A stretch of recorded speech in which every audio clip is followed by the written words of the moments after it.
The snow didn't fall that day. It drifted, slow and silent, like the city had forgotten warmth. On a frozen Chicago afternoon, hundreds rushed past a bakery window where a 12-year-old girl stood trembling, her breath fogging the glass. "Do you have any expired bread?" she whispered to the woman behind the counter. Most people pretended not to hear, but one man did. A man who built empires. And in that moment, watching her small hands pressed together in prayer, he realized his glass towers meant nothing at all. This is the story of how 7 words from a homeless girl shattered a billionaire's heart and rebuilt it into something worth living for. Adrian Brown had been named Chicago's most influential CEO 4 years running. He owned skyscrapers that pierced the clouds, luxury hotels where presidents stayed, real estate portfolios worth more than most small countries. Everything success promised, he'd claimed. Yet behind the tailored Navy suits and the bodyguards who cleared his path, there was a silence that money couldn't drown out. His penthouse overlooked the lake, but he never watched the sunrise. His calendar was booked months ahead, but no one knew his favorite color. His empire was built on steel and ambition, but somewhere along the way, he'd stopped building a life. That afternoon, he wasn't supposed to be on West Elm Street at all. His driver had taken a wrong turn avoiding traffic, and Adrian, irritated after a tense negotiation that had cost him millions, barely noticed when the car slowed near a small corner bakery. The kind of place that smelled like Saturday mornings and second chances. Through the rain-streaked window, he saw her, Heather James, 12 years old, but small for her age. Her hair hung in damp tangles around her face. Her gray sweater, 2 sizes too big, torn at the shoulder, clung to her thin frame. Her shoes, once white, were soaked through, the soles splitting at the seams. She stood at the counter, hands clasped together like a child's prayer, looking up at the weary woman in the apron. "Do you have any expired bread?" Her voice cracked on the last word.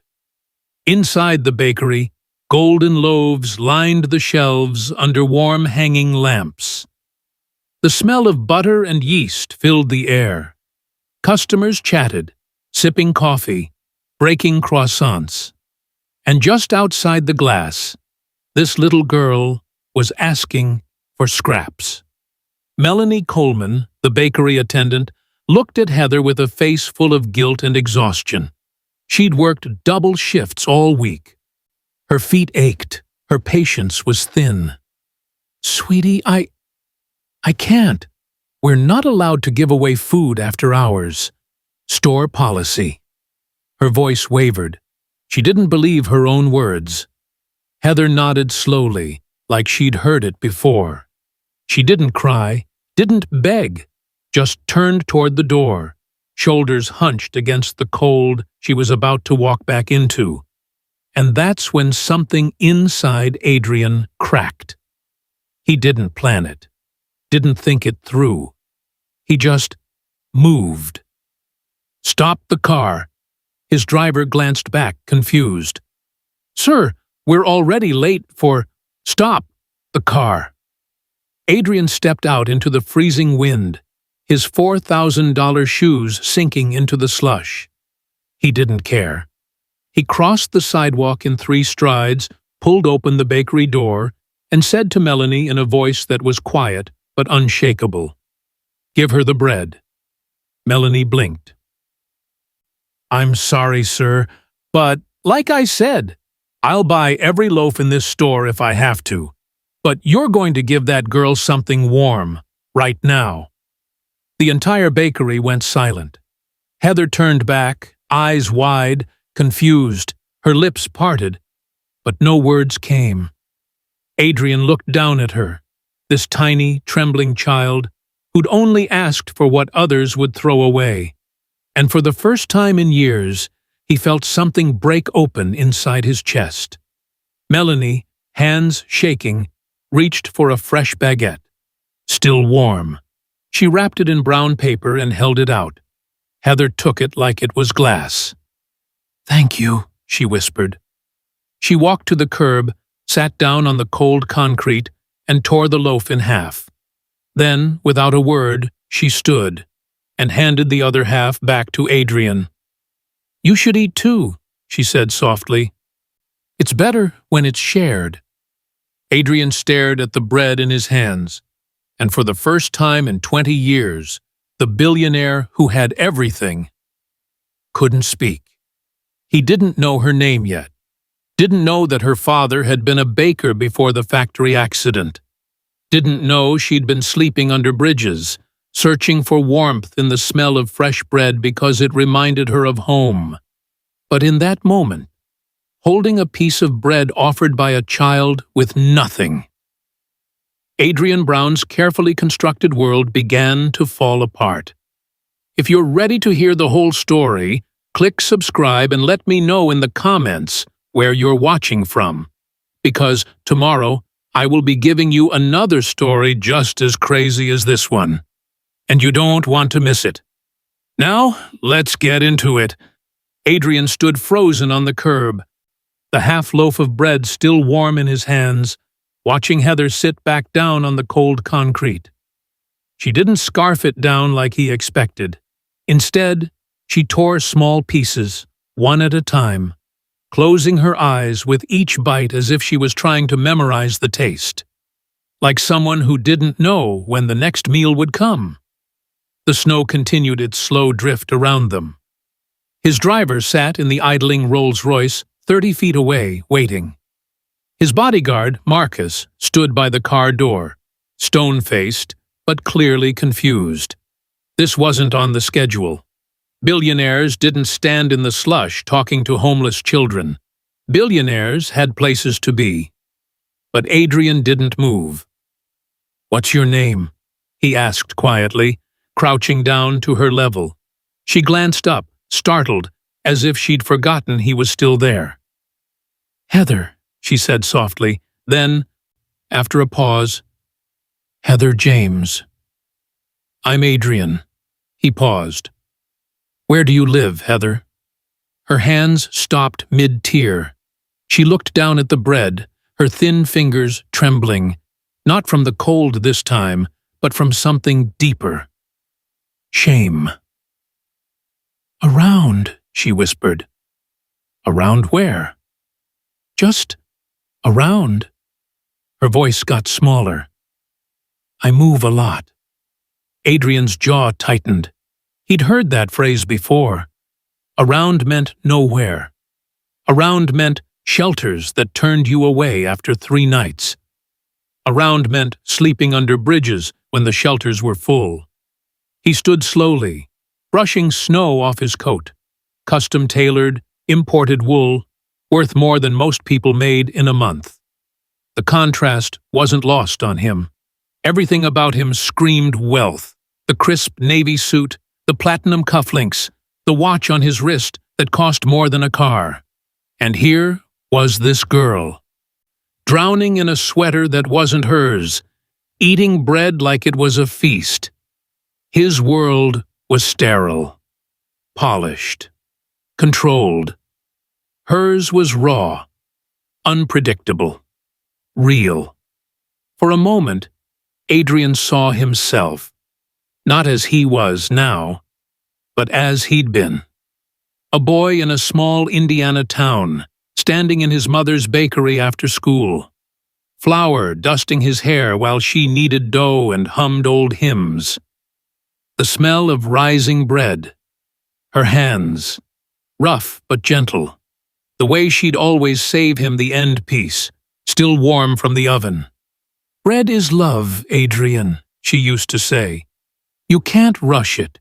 You can't fake it.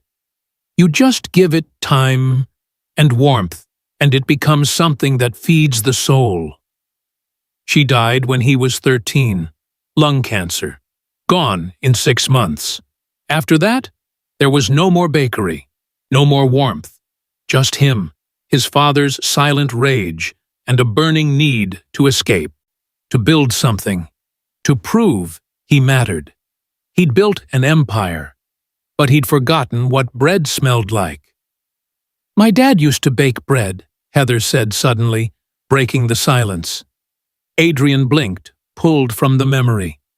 "Your dad?" She nodded, still holding a piece of crust between her fingers. "Before the accident. He worked at a factory during the day, but at night he'd bake. Said it helped him think. We lived above a small bakery for a while. I used to fall asleep to the smell." Her voice cracked. "After he died, I stayed in shelters, but sometimes I just walk around looking for bakeries. It sounds stupid, but—" "It's not stupid," Adrian said firmly. She looked up at him, surprised. "It's not stupid at all," he repeated, softer this time.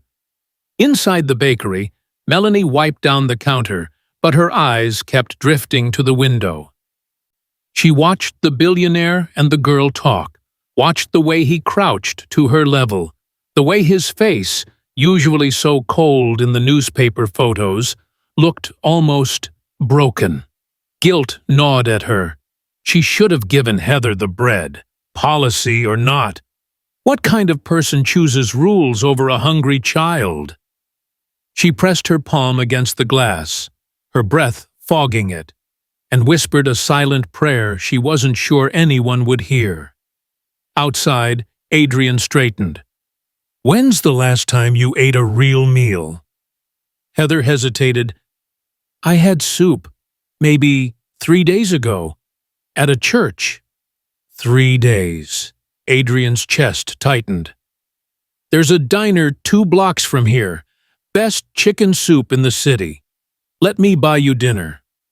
Heather shook her head quickly, standing up and brushing crumbs off her jeans. "No, no. Thank you." "Heather, I didn't ask you for money," she said, her voice stronger now, almost defensive. "I just wanted old bread, that's all. I don't need pity." The word pity hit him like a slap. "This isn't pity," Adrian said, and he realized as he said it that it was true. "This is— I don't know what this is, but it's not pity." She looked at him for a long moment, her gray eyes searching his face like she was trying to figure out if he was lying. Finally, she shook her head again. "I'm okay, really. Thank you for the bread. That was more than enough." She turned to leave. "Wait." But she was already walking away, her small figure disappearing into the falling snow, clutching the rest of the loaf like it was the only thing in the world that mattered. Adrian stood there, alone on the sidewalk, snow gathering on his shoulders. Marcus approached carefully. "Sir, we're 20 minutes late for the Kinsley meeting." Adrian didn't answer. He just stared at the spot where Heather had been sitting, where a few crumbs still lay scattered on the frozen concrete. And for the first time in decades, Adrian Brown didn't care about being late. "I don't need pity." Those 4 words haunted Adrian through the night. He sat in his penthouse overlooking Lake Michigan, a glass of scotch untouched on the table, staring at the city lights that stretched endlessly into the dark. Somewhere out there, in that cold, a 12-year-old girl was sleeping on concrete. Or maybe she wasn't sleeping at all. Maybe she was walking, searching for another bakery, another memory, another crumb of warmth in a world that had forgotten her. He couldn't shake the image, her small hands breaking bread, her eyes, tired but not broken, the way she'd offered him half, like sharing was instinct even when you had nothing. It's better when it's shared. Adrian pressed his palms against his eyes and exhaled slowly. He hadn't thought about his mother in years, hadn't let himself. But now the memories flooded back, her humming while she kneaded dough, The way the bakery smelled like safety, the end piece of bread she always saved for him. And then the hospital room, the beeping machines, her hand, cold in his. "Take care of yourself, Adrian," she'd whispered. "Don't forget what matters." But he had forgotten. He'd built skyscrapers and bank accounts and boardrooms full of people who feared him, and none of it, had ever felt as real as that little girl sitting on a frozen curb, savoring bread like it was sacred. The next morning, Adrian walked into the glass tower boardroom 15 minutes late. Unheard of. His executive team sat around the table, already deep into quarterly projections. His CFO, Margaret Chen, paused mid-sentence when he entered. "Adrian, good of you to join us." He nodded absently, taking his seat at the head of the table. But his eyes were distant, unfocused. Margaret exchanged a glance with the VP of Operations. "As I was saying, the Riverside development is 3 weeks behind schedule. We're looking at cost overruns in the—" "Do we donate to shelters?" Adrian interrupted. The room went silent. "I'm sorry?" Margaret said. "Shelters? Food banks. Do we donate?" "We have a corporate giving program." "Yes, it's managed by—" "How much?" "I'd have to pull the numbers, but I believe it's around 50,000 annually." Adrian's jaw tightened. 50,000. He'd spent more than that on a watch last month. "Double it," he said. "No, triple it. And I want a list of every shelter and soup kitchen within a 10-mile radius of our properties." Margaret blinked. "Adrian, is everything— Are we moving forward with Riverside or not?" He cut her off, his tone sharp. "Yes, but then let's move forward." But even as the meeting continued, Adrian's mind was elsewhere. He heard numbers, charts, projections, but all he could see was Heather's face pressed against the bakery glass. His assistant, David, cornered him after the meeting. "Sir, are you feeling all right?" "I'm fine." "You seem off." Adrian stopped walking and turned. "Off?" David hesitated. "You missed the Kinsley call yesterday. You were late today. That's not like you." "I said I'm fine, David." But the truth was, he wasn't fine. For the first time in 20 years, Adrian Brown didn't give a damn about quarterly earnings. By noon, he'd left the office. Marcus drove him back to West Elm Street without a word. The Rolls-Royce pulled up in front of the bakery, and Adrian stepped out, the winter air biting at his face. Inside, Melanie looked up from the register, her eyes widening in recognition. "Mr. Brown?" she said, surprised. "Has she been back?" Melanie didn't need to ask who. She shook her head slowly. "No.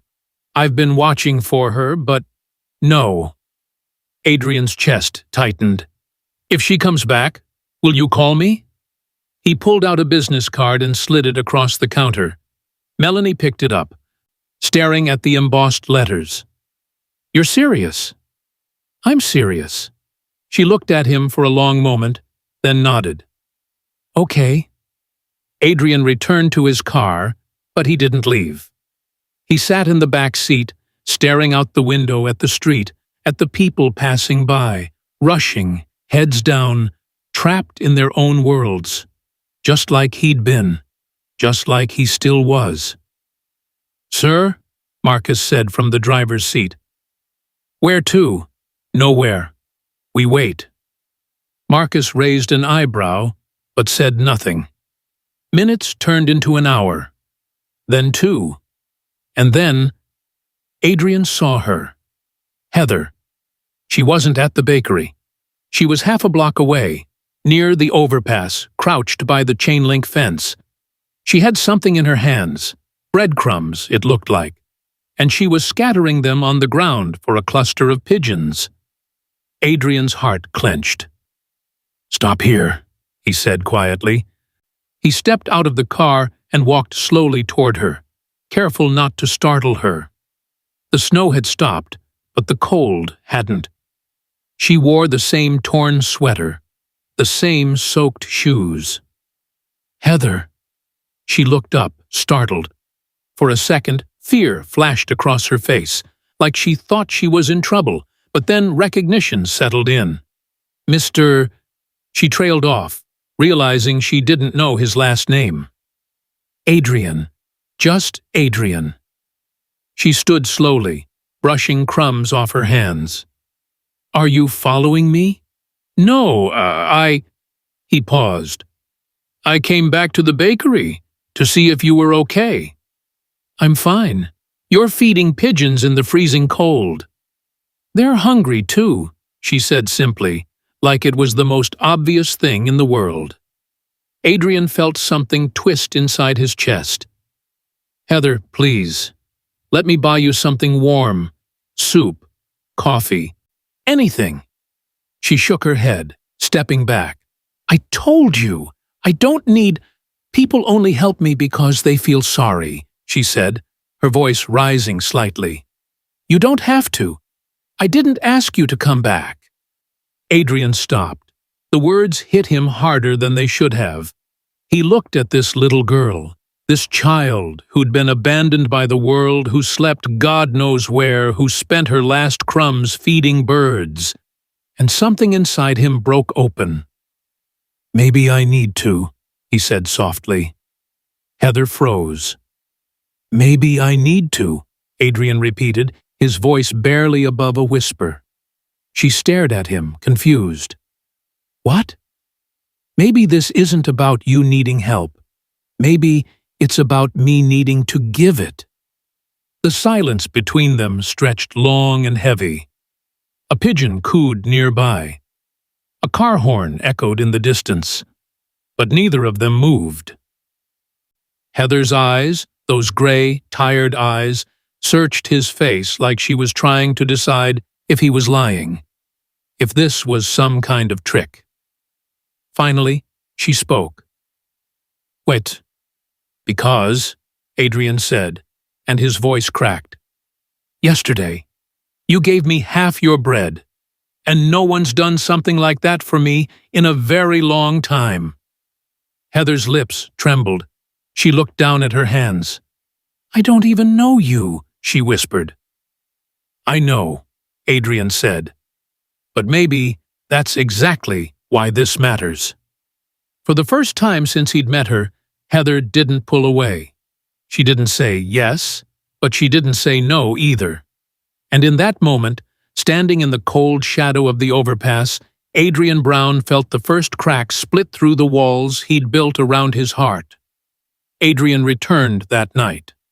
Not because he planned to, not because it made sense, but because the image of Heather scattering breadcrumbs to pigeons, choosing to feed birds when she was starving herself, had burrowed into his mind and refused to leave. He told Marcus to drive back to West Elm Street just after 9 p.m. The bakery was closed, its windows dark. The street was emptier now, quieter, the kind of quiet that felt like loneliness had a sound. Adrian stepped out of the car, his breath visible in the freezing air. "Heather," he called softly. Nothing. He walked to the spot where she'd been feeding the pigeons earlier. Gone. He checked the bakery doorway. Empty. The alley beside it, just shadows and scattered trash. His chest tightened. "Sir," Marcus said, approaching. "It's late. She's probably found somewhere warm for the night." But Adrian knew better. There was no somewhere warm for a girl like Heather. There were only places that were less cold. "We're going to look for her," Adrian said. Marcus blinked. "Sir, you heard me." The search began. They drove slowly through the surrounding blocks, Adrian's eyes scanning every doorway, every alley, every huddled shape that might be her. They checked behind dumpsters, beneath fire escapes, in the recessed entryways of closed shops. Nothing. Adrian's hands clenched into fists. Chicago stretched endlessly in every direction, a sprawling maze of steel and stone. She could be anywhere, or nowhere. "Check the shelters," Adrian said, his voice tight. Marcus made calls. 3 shelters within 2 miles. All full. None had seen a girl matching Heather's description. Adrian's jaw tightened.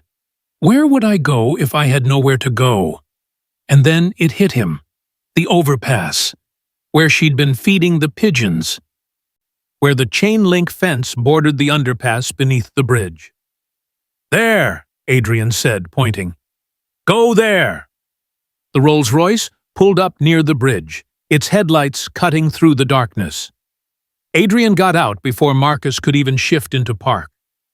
He walked quickly toward the underpass, his expensive shoes crunching on gravel and broken glass. The smell hit him first.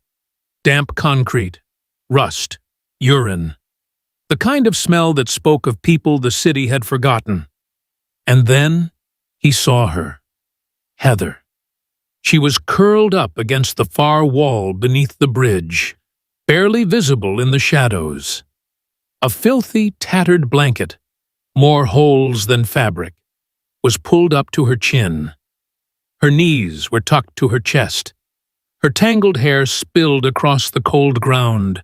She was shivering, even in sleep. Adrian's heart shattered. He moved toward her slowly. Carefully, like approaching something fragile that might break if startled. He knelt beside her, the cold concrete biting through his pants, and without thinking, he slipped off his coat, the tailored wool coat that cost more than most people's rent, and draped it over her small, trembling body. Heather stirred. Her eyes fluttered open, confused, disoriented, afraid. When she saw Adrian kneeling beside her, she scrambled backward, clutching the blanket. "I'm sorry," she gasped. "I'm sorry. I didn't mean to." "Heather, did I do something wrong?" Her voice cracked, tears welling in her eyes. "I didn't mean to bother you again, I swear. I just—" "No," Adrian said firmly, his voice breaking. "You didn't do anything wrong." She stopped, her breath coming in short, panicked gasps.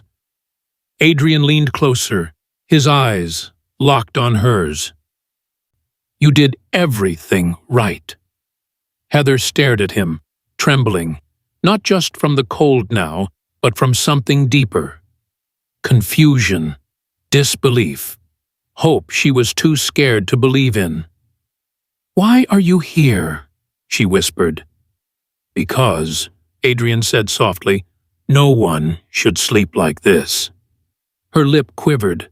A single tear slid down her cheek. "Come with me," Adrian said gently. "Please."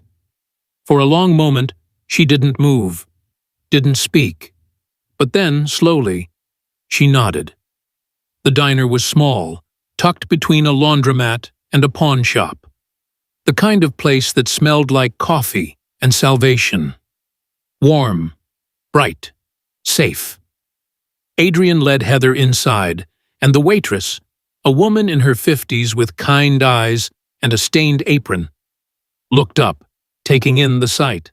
A man in a $1,000 suit and a homeless girl in a torn sweater. "Booth in the back," the waitress said without judgment. They sat. Adrian ordered soup, chicken noodle, and bread, fresh, warm, buttered. When the food arrived, Heather stared at it like it might disappear if she blinked. "Eat," Adrian said softly. She picked up the spoon with trembling hands. The first sip of soup made her close her eyes. The warmth spread through her like a blanket she could swallow. She ate slowly at first, then faster, like her body remembered it was starving. Adrian watched her, saying nothing, just watched. The bread sat between them on the table. Heather tore off a piece, dipped it in the soup, chewed it carefully. The symbolism wasn't lost on him. Bread, comfort, home. Halfway through the meal, her movements slowed. Her eyelids grew heavy. She placed the spoon down, picked up a small crust of bread, and clutched it in her hand like a teddy bear. Then, right there at the table, she fell asleep. Her head rested on her folded arms. Her breathing evened out. The tension melted from her small shoulders. Adrian sat perfectly still, watching her. And for just a moment, a fleeting, impossible moment, he saw someone else. His mother. Not Heather's face, but the expression, the peace, the trust. The way she used to look when she'd fall asleep in her chair after a long day at the bakery, flour still dusting her apron, her hands folded across her chest. Safe. Finally, safe. Adrian's throat tightened. His vision blurred. He reached across the table and gently brushed a strand of hair from Heather's face. "You'll never sleep cold again," he whispered. It wasn't a promise to her. It was a vow. The waitress approached quietly, a pot of coffee in hand. She looked at Heather, then at Adrian. "She yours?" she asked softly. Adrian hesitated, then he nodded. "Yeah," he said, his voice rough. "She's mine." And in that moment, beneath the flickering fluorescent lights of a run-down diner on the south side of Chicago, something inside Adrian Brown changed forever. The walls didn't just crack. They fell. The gates opened like the mouth of another world. Heather pressed her face against the window of the Rolls-Royce, eyes wide, as they drove through the iron entrance and up the long, winding driveway. Trees lined both sides, tall, perfectly trimmed, dusted with snow that looked almost fake in its perfection. And then she saw it. The mansion. 3 stories of glass and stone, columns that reached toward the sky, windows that glowed like eyes watching her approach. It didn't look like a home. It looked like a museum, a palace, a place where people like her weren't allowed to exist. Her breath caught. "Mr. Adrian," she whispered. Where are we?" Adrian, sitting beside her, looked at the house like he was seeing it for the first time, too. "Home," he said quietly. But the word felt hollow. The car stopped. Marcus opened the door. Adrian stepped out first, then extended his hand to Heather. She hesitated, then took it. Inside, the silence was deafening. Heather's worn shoes squeaked against the marble floors. Every sound echoed, her breathing, her footsteps, the rustle of her torn sweater. Above her, a crystal chandelier hung like frozen starlight, throwing fractured rainbows across the walls. She stopped in the center of the foyer, her small frame dwarfed by the sheer scale of it all. Her eyes traced the grand staircase, the paintings in gilded frames, the polished furniture that looked like it had never been sat on. "It's too big," she said softly, her voice barely audible. Adrian turned. "What?" "This place." She looked down at her feet. "It's too big. I don't belong here." The words hit Adrian like a punch. He crouched down to her level, the same way he had on the sidewalk, under the bridge, in the diner, eye to eye. "Neither do I, sometimes," he said. Heather looked up, surprised. "I built this place," Adrian continued, his voice low, "spent millions on it. But most nights, I walk through these rooms and feel like a ghost. Like I'm haunting my own life." He paused, choosing his next words carefully. "You don't not belong here, Heather. This house doesn't belong to itself. It's just empty." She searched his face, trying to understand. "But maybe," Adrian said softly, "maybe it doesn't have to be." For a moment, neither of them spoke. Then Heather nodded. small, uncertain, but present. The next morning, Melanie arrived. Adrian had called her the night before, explaining everything. At first, she'd been silent on the other end of the line, processing. Then she'd said simply, "I'll be there tomorrow." Now she stood in Adrian's pristine kitchen, staring at the marble countertops and the espresso machine that probably cost more than her car. "This is insane," she muttered. "I know," Adrian said. Heather sat at the breakfast table, a glass of orange juice in front of her, still wearing the oversized sweater. She looked impossibly small in the high-backed chair. Melanie walked over and sat beside her. "Hey, kiddo." Heather's face lit up, the first real smile Adrian had seen. "Miss Melanie?" "Told you I'd keep an eye out for you," Melanie said, squeezing her hand. Then she looked at Adrian. "So, what's the plan here?" Adrian hesitated. "I haven't figured that out yet." "You can't just take in a child, Adrian. There are laws, systems. You need—" "I know." "Do you?" Melanie's voice sharpened. "Because this could blow up in your face. And worse, it could blow up in hers." Adrian's jaw tightened. "Then help me figure it out." Melanie stared at him for a long moment. Then she sighed. "Okay, I know someone, a social worker. Let me make some calls." Heather watched them talk, her orange juice forgotten. She didn't fully understand the words, but she understood the tone. She understood she was a problem. That afternoon, Adrian's lawyer arrived. Gerald Strauss, 62, gray suit, perpetually frowning. He'd been Adrian's counsel for 15 years, navigating mergers, acquisitions, hostile takeovers. But this was new territory. "You're serious?" Gerald said, standing in Adrian's study. "Yes."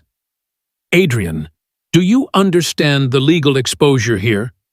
The liability? If something happens to this child under your care, nothing's going to happen to her. You don't know that." Gerald paced. "And more than that, the optics are terrible. Billionaire takes in homeless girl? The media will have a field day. They'll say you're using her for PR. They'll dig into your past. Her past. I don't care. You should care." Gerald's voice rose. "This could damage everything you've built. Your reputation, your companies. One wrong move, and—" "I said I don't care." The words landed like a gavel. Gerald stopped pacing. He looked at Adrian, really looked at him, and saw something he hadn't seen in 15 years. Conviction. "This isn't a business decision, is it?" Gerald said quietly. "No," Adrian said. "It's not." Gerald sighed heavily. "Then we need to do this right. Guardianship paperwork, background checks, home studies. It's going to take time. And it's going to be invasive. I'll do whatever it takes." But Heather heard everything. She'd been upstairs in the guest room Adrian had prepared for her, a room bigger than any place she'd ever slept, with a bed so soft it felt like floating. She'd come downstairs to ask for a glass of water, and then she'd heard the voices. Legal exposure, liability, optics, damage. She stood frozen in the hallway, her hand on the banister. She was a burden. She was going to ruin him. Her chest tightened. Tears blurred her vision. "I can't stay here. I can't do this to him." She turned and ran back upstairs. An hour later, Adrian found her by the front door. She had a small duffel bag, one he'd given her that morning, filled with new clothes Melanie had brought. She was zipping it closed, her hands shaking. "Heather?" She froze. Slowly, she turned. Tears streaked her face. "I heard you," she whispered. "I heard the man talking. About, about how I'm going to cause problems, how I'm going to ruin everything. Adrian's heart sank. Heather, I don't want to be a problem, she said, her voice breaking. I didn't ask for this. I just wanted bread. I didn't mean to. Stop. Adrian crossed the room in 3 strides and knelt in front of her. Listen to me, he said, his voice firm but gentle. You are not a problem. You are not a burden. You didn't ruin anything. But he said, I don't care what he said. Adrian took her hands in his. Heather, look at me. She did. Her gray eyes, red from crying, met his. Stay, Adrian said. Please, stay.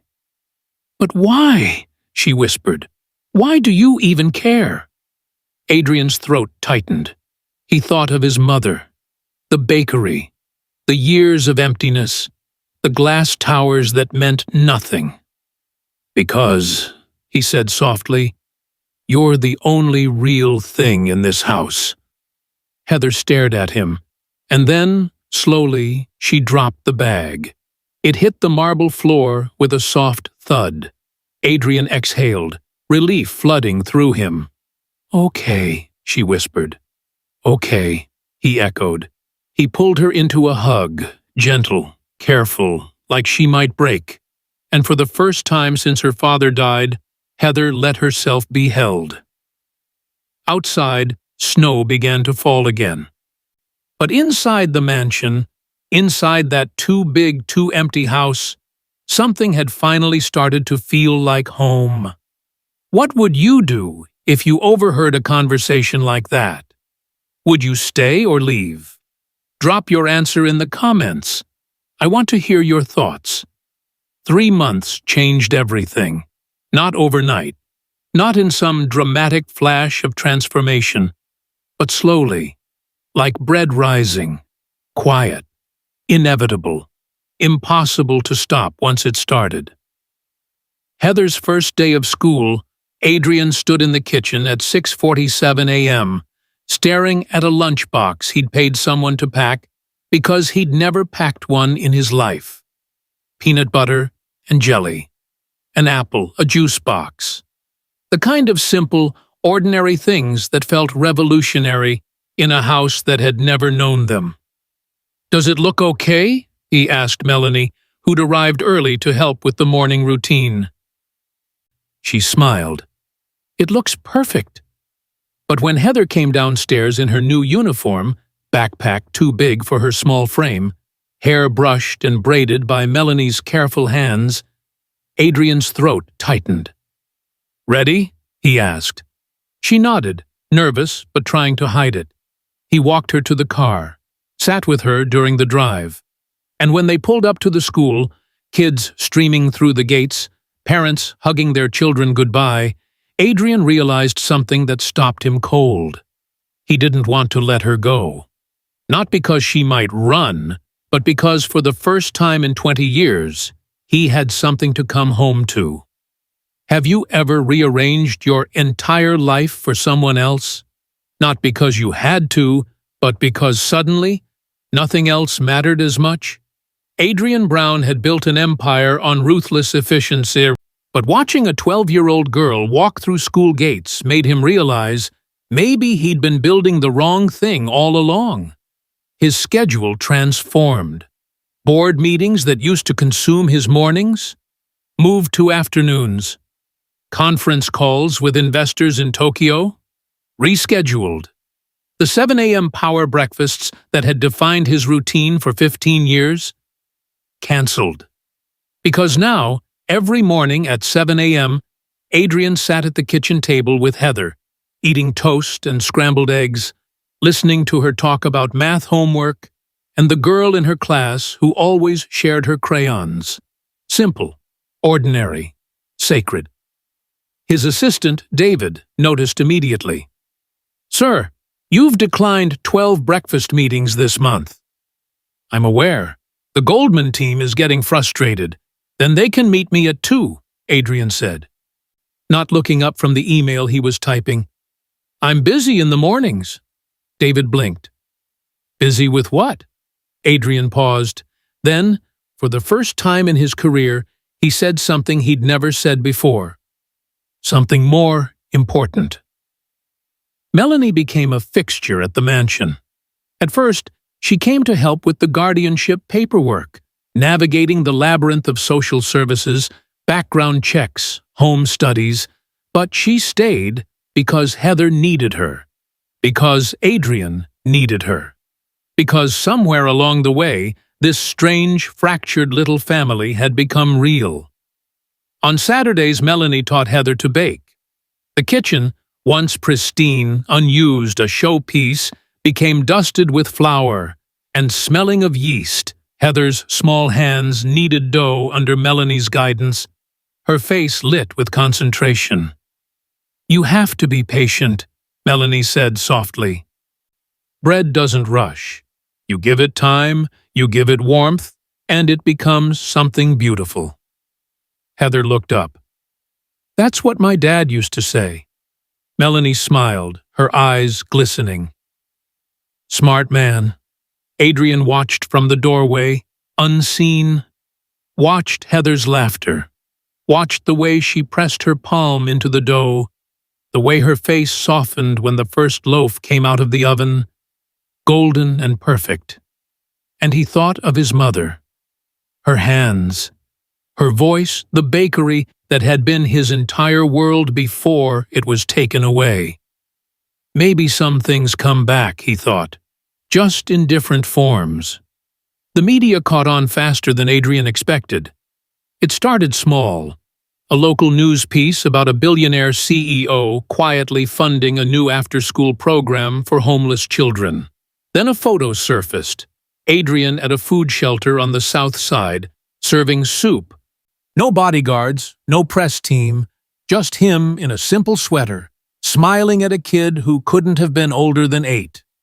The headline read, "The Billionaire with a New Heart." His PR team panicked. "Sir, we need to control this narrative. People are speculating." "Let them speculate," Adrian said. "But if they find out about Heather, then they find out." His voice was firm. "I'm not hiding her. She's not a PR problem.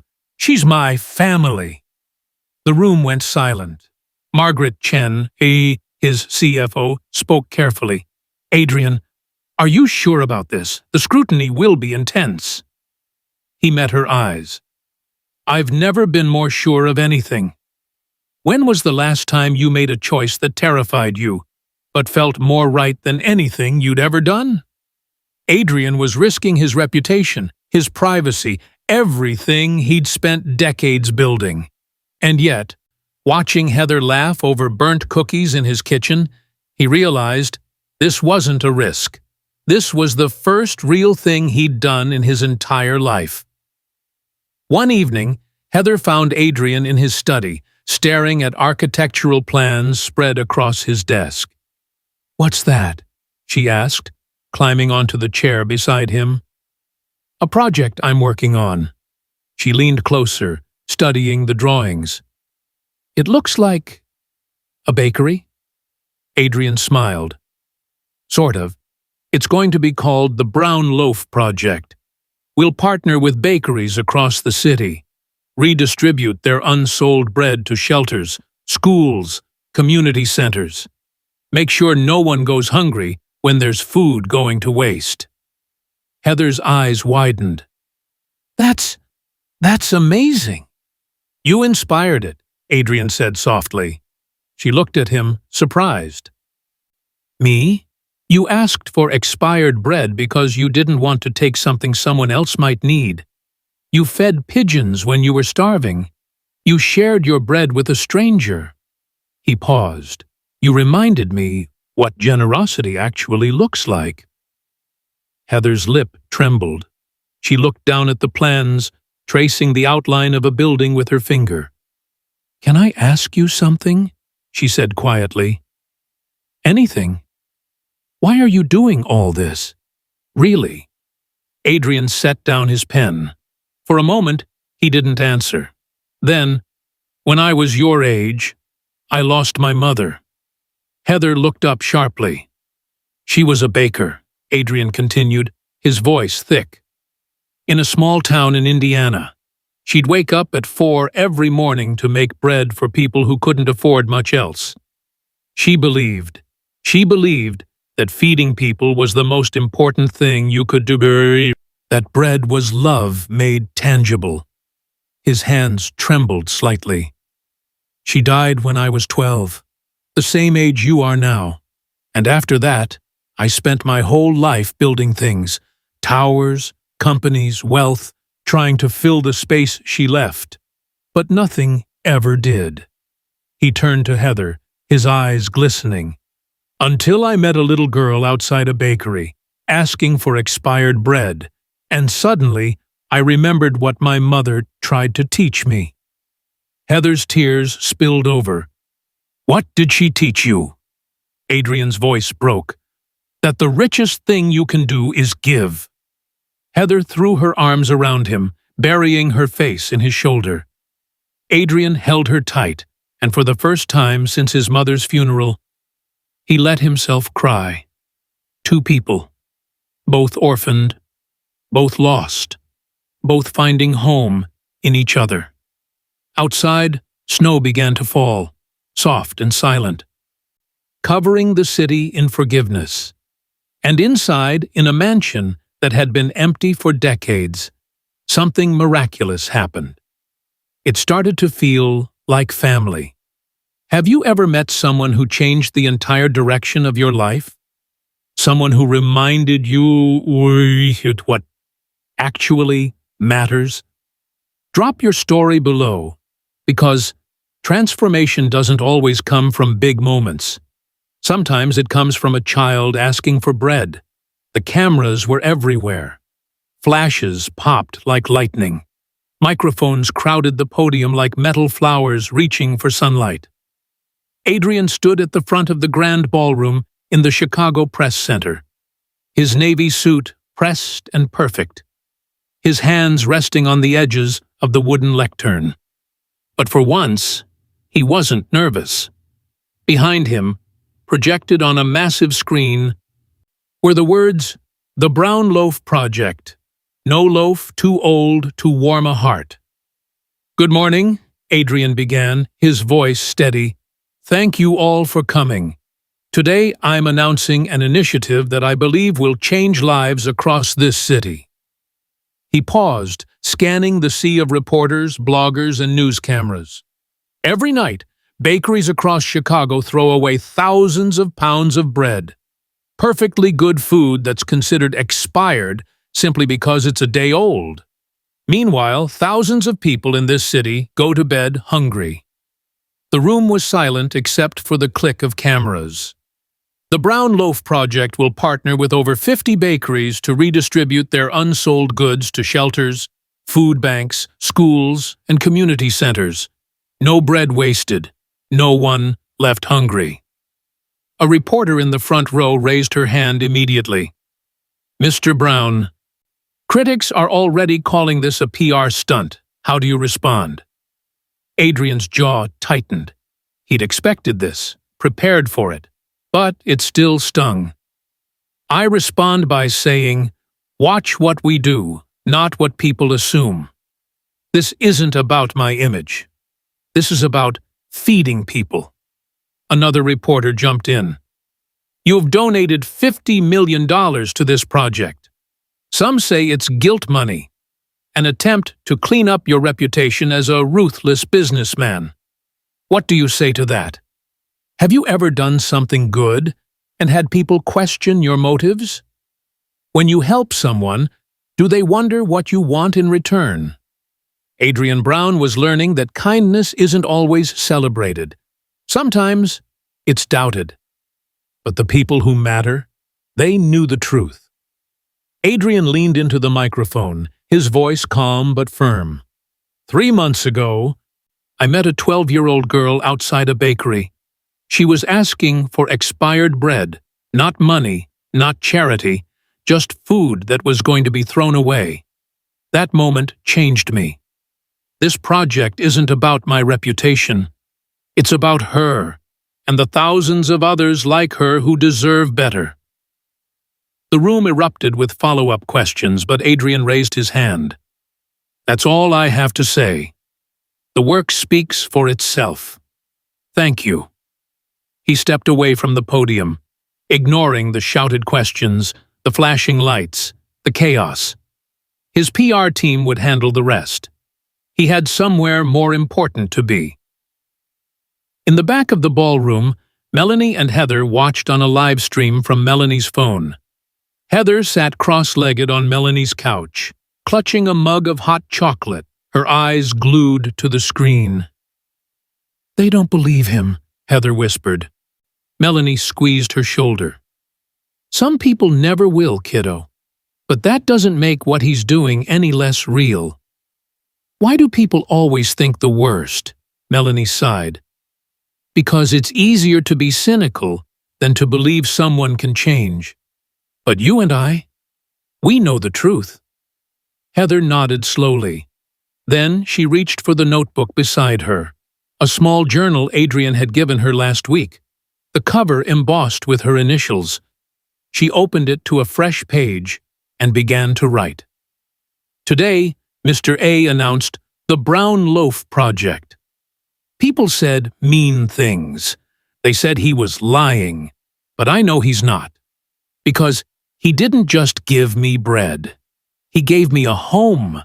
He gave me a reason to believe people can be good. My dad used to say that bread is the closest thing to love. You knead it with your hands. You wait for it to rise. You share it with people who need it. I think Mr. A finally understands that now." She paused, breathing in the faint scent of baking bread drifting from Melanie's kitchen. The smell that always made her think of her father. The smell that now made her think of home. At school the next week, something shifted. Heather sat in the cafeteria, eating the lunch Adrian had packed.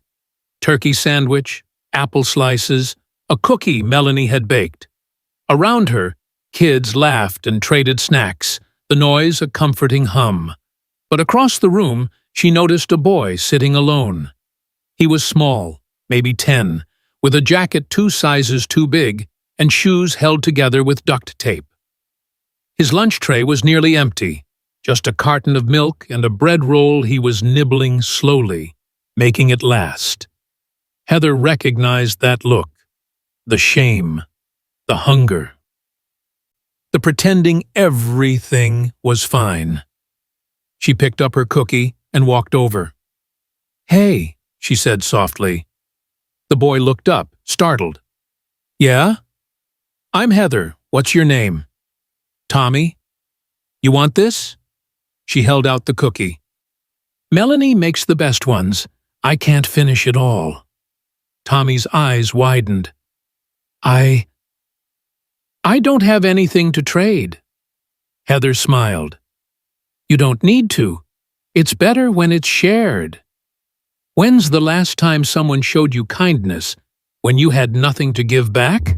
When someone saw you, really saw you, and helped anyway? Heather had been that kid once. Now she was becoming the person she'd needed. The student had become the teacher. Tommy took the cookie with trembling hands. "Thanks." Heather sat down beside him. "Where do you live?" Tommy hesitated. "Around." That word, the same word she'd used 3 months ago. "I used to live around, too," Heather said quietly. "It's hard, isn't it?" Tommy's eyes filled with tears he was desperately trying to hold back. He nodded. "It gets better," Heather said. "I promise. There are people who care. You just have to let them help you." She didn't push, didn't pry, just sat with him while he ate the cookie, bite by careful bite, like it was the most valuable thing in the world. And maybe it was. That evening, Adrian came home to find Heather waiting in the foyer. She held something small in her hand, clutched tight against her chest, like it might disappear. "Hey," Adrian said, setting down his briefcase. "How was school?" "Good." She paused. "Can I show you something?" "Of course." She opened her palm.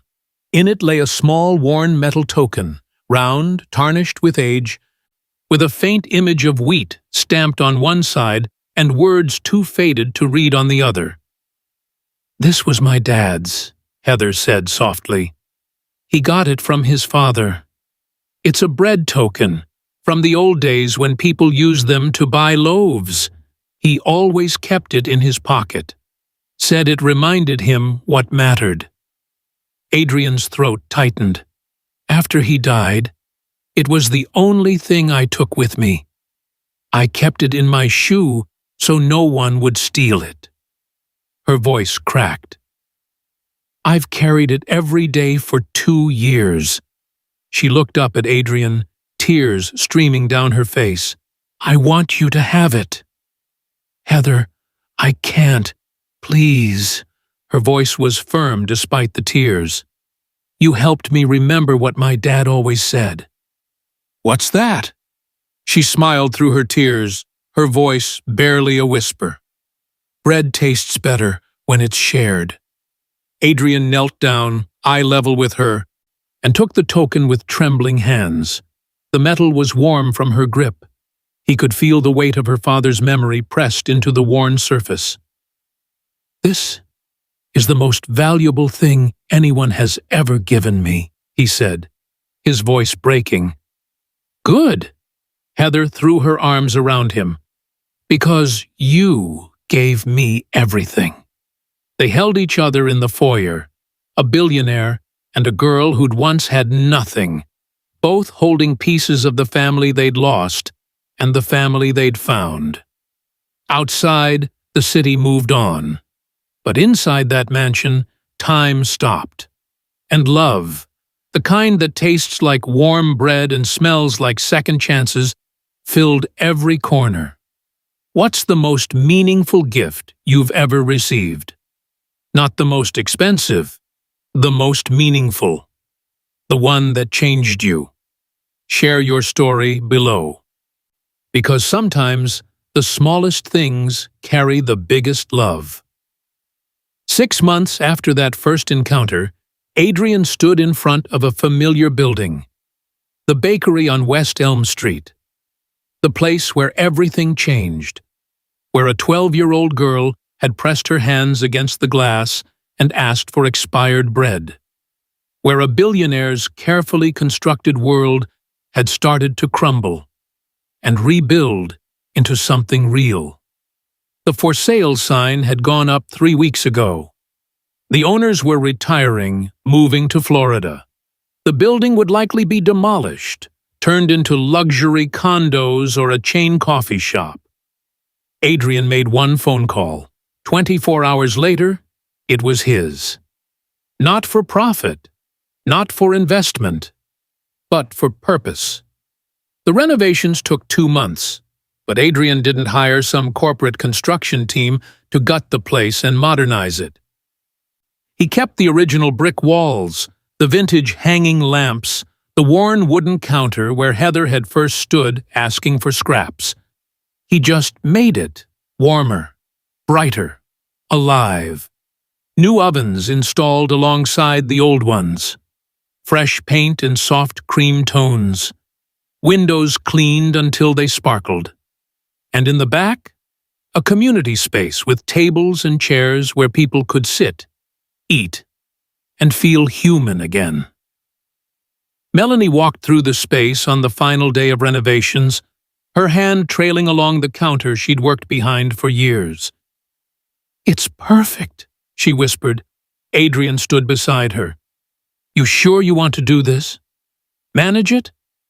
She turned to him, her eyes bright. "Are you kidding? This is what I've always wanted. A place where food isn't just business, it's love." He smiled. "Then it's yours." "Ours," she corrected. "This belongs to all of us." Heather designed the sign. Adrian had hired a professional graphic designer, brought in 3 concepts, all sleek and modern. Heather looked at them politely and said, "Can I try something?" She disappeared into her room for 2 hours. When she emerged, she held a sketch, simple, hand-drawn, but so full of heart it made Adrian's chest ache. The words read, "Heather's Hearth." Underneath, in smaller letters, "No loaf, too old to warm a heart." And at the bottom, a small illustration of a loaf of bread with steam rising from it, curling into the shape of a heart. "This," Adrian said, his voice thick. "This is perfect."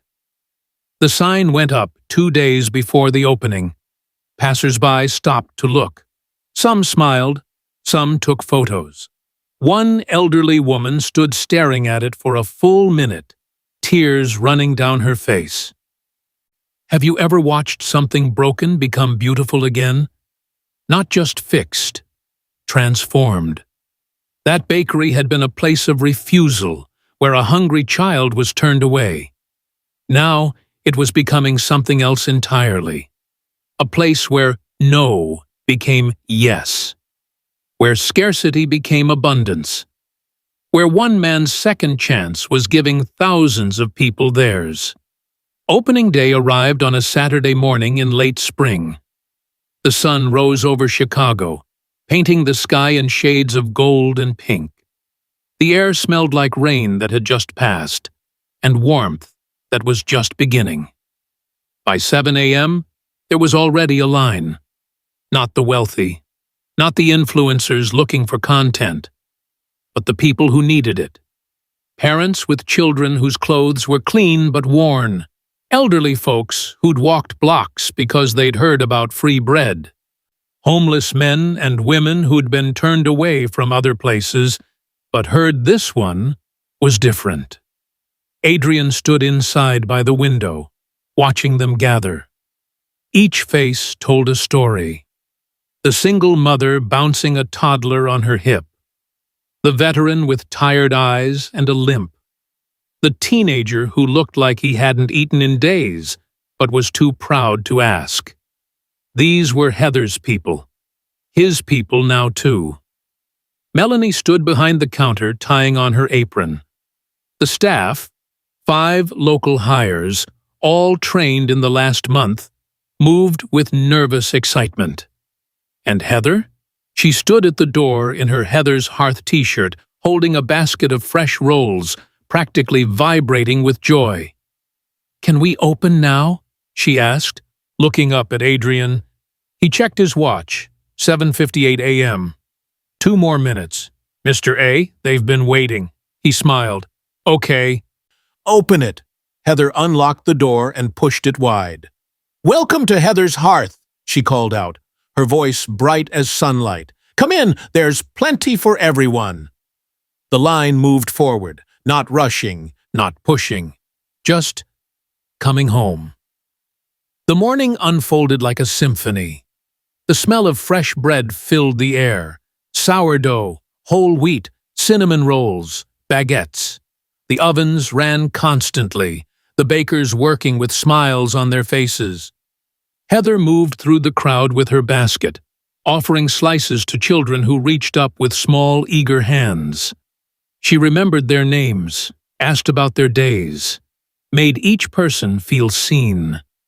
One little girl, maybe 6 years old, took a piece of cinnamon bread and said, "Is this really free?"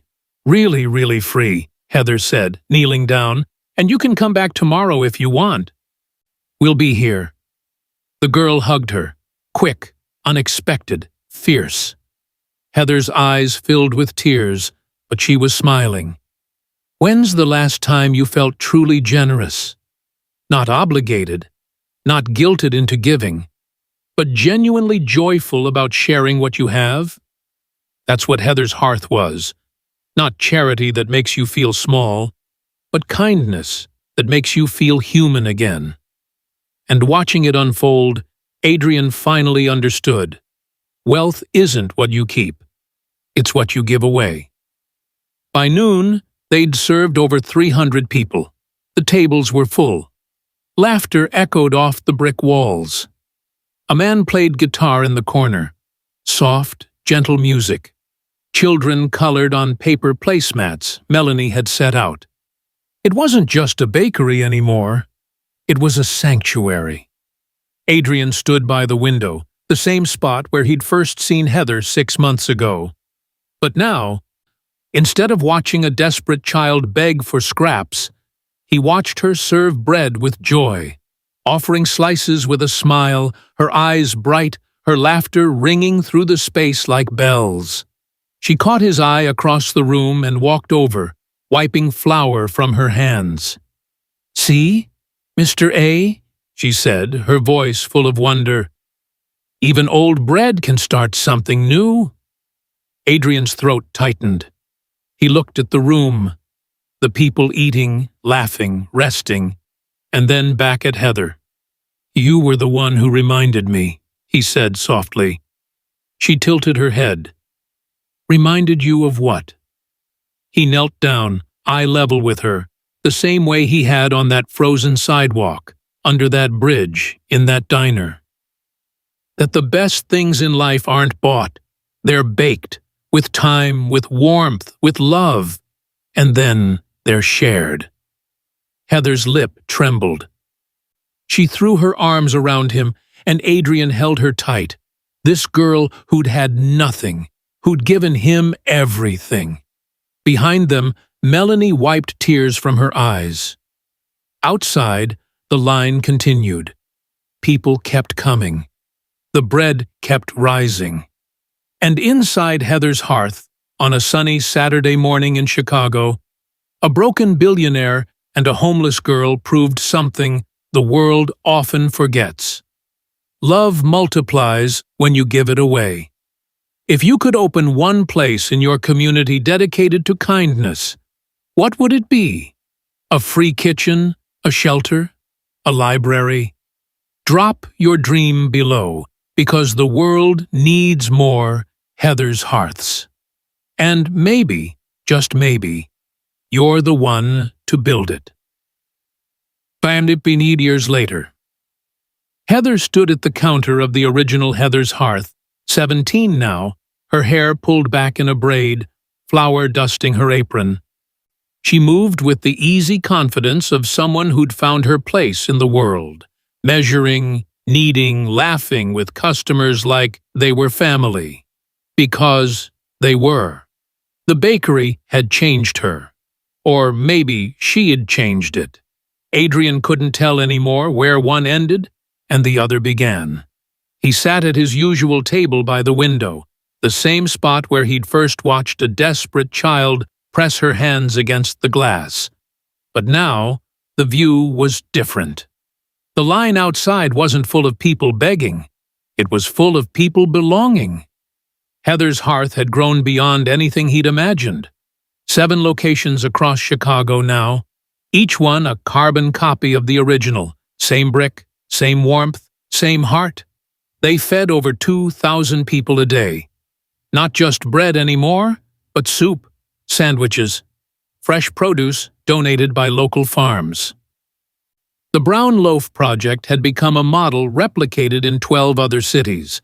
But this place, this first bakery on West Elm Street, would always be sacred.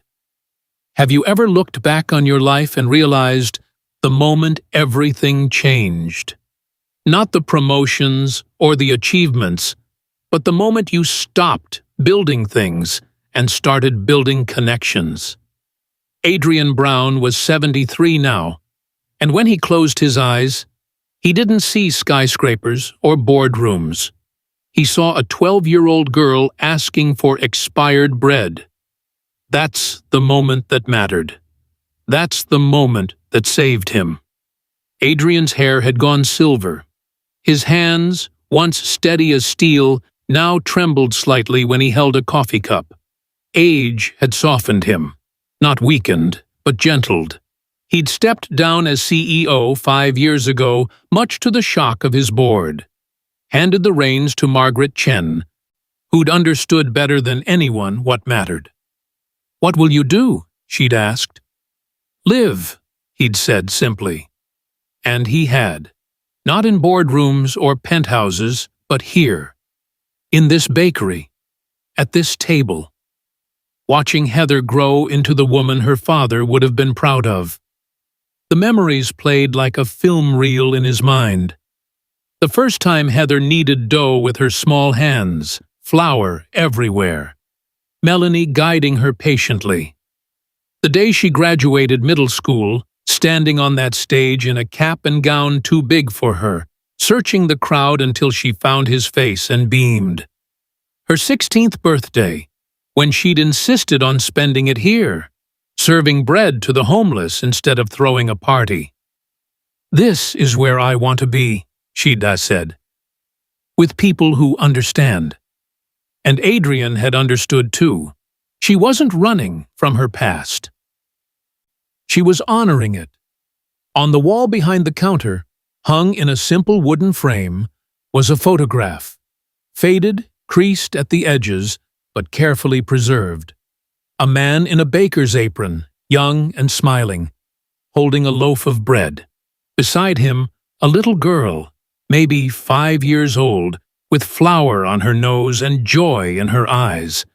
Heather's father, and Heather. Below the frame, a small brass plaque read, "James Heather. He taught us that bread is love, baked with time and shared with open hands." Customers asked about it sometimes. Heather always told the story, about her father, the factory accident, the years on the street, the night a billionaire stopped his car because a girl asked for expired bread. She never cried when she told it anymore, just smiled, grateful. He'd love this place, she always said. He'd say we got it right. What do you want people to remember about you? Not your job title, not your bank account, but the way you made them feel. Adrian used to be remembered as ruthless, brilliant, untouchable. Now, when people spoke his name, they smiled. They said, "That's the man who feeds people." And that was worth more than every dollar he'd ever made. Melanie walked over with 2 cups of coffee, setting one in front of Adrian. "You're quiet today," she said, sitting across from him, just thinking. "About?" Adrian gazed out the window. Snow was beginning to fall, soft, deliberate, the kind that made the city look like a painting. "About value," he said. "I spent 40 years believing value was in what you could measure. Profit margins, stock prices, square footage." He paused, watching Heather hand a cinnamon roll to a little boy who couldn't stop smiling. "But real value?" Adrian continued, his voice soft. "It's in moments you can't measure. A child laughing, a stranger fed, a life changed because someone chose kindness over convenience." Melanie's eyes glistened. "She changed you, didn't she?" "She saved me," Adrian said simply. That evening, as the last customers left, Heather locked the door and walked over to Adrian. "Ready to go home?" she asked. "In a minute." She sat beside him, leaning her head on his shoulder the way she used to when she was 12 and scared of the dark. Even now, at 17, confident, strong, purpose-driven, she still sought that comfort. "Mr. A?" she said softly. "Yeah?" "Thank you." He looked at her, confused. "For what?" "For stopping that day, for seeing me, for everything." Adrian's throat tightened. He wrapped his arm around her shoulders. "Heather, you've got it backward. I'm the one who should be thanking you." She looked up at him. "Wait, because before I met you, I was rich, but I wasn't alive." His voice cracked. "You taught me the difference." They sat in comfortable silence, the bakery settling into evening stillness. Outside, the snow continued to fall, covering the city in a blanket of white, soft and forgiving. Heather stood, stretching. Come on, let's get you home. Melanie's making pot roast. Your favorite, Adrian said, smiling. Our favorite, she corrected. As they walked toward the door, Adrian paused one last time, looking back at the bakery. The empty tables, the clean counters, the photo on the wall, the place where his life had been dismantled and rebuilt, where expired bread had sparked a revolution, where a broken man and a forgotten girl had found family. You know what's funny? Adrian said quietly. What? People used to call me a billionaire. Like that was the most important thing about me. He smiled. Now they call me Heather's dad. And that's the greatest title I've ever had. Heather took his hand, squeezing it tight. Come on, Dad. Let's go home. Dad. The word settled into his chest like warm bread on a cold day. They stepped out into the winter evening, locking the door behind them. The sign above, Heather's Hearth, glowed softly in the streetlight. The snow drifted again that winter, slow and silent, covering the sidewalks, the streetlights, the city that never stopped moving. But this time, Chicago hadn't forgotten warmth. In 7 bakeries across the city, ovens glowed.